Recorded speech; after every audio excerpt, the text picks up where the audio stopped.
Bu da yine Karı Bülbül, Qubadlı Dondarlı kəndi, Ağdərə deyilən yer.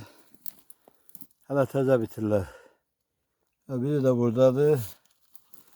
Yani bugüne kadar bunun vəhşicanının şiş olduğu deyilirdi. Bak biri de buradadır. Biri de buradadır. Evet, tam açmıyor.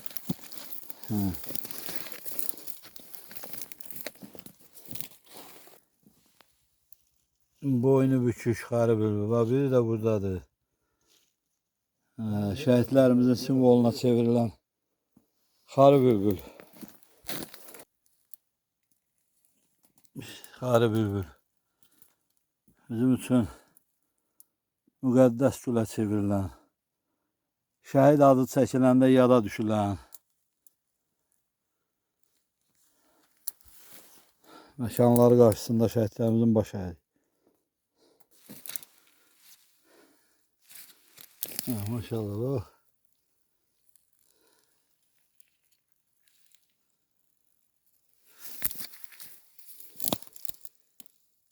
Da tumurcuqluyub da tam açmayıb. Burada otların arasında.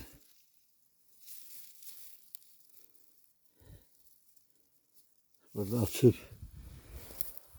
Şəhid ruhların simvolu.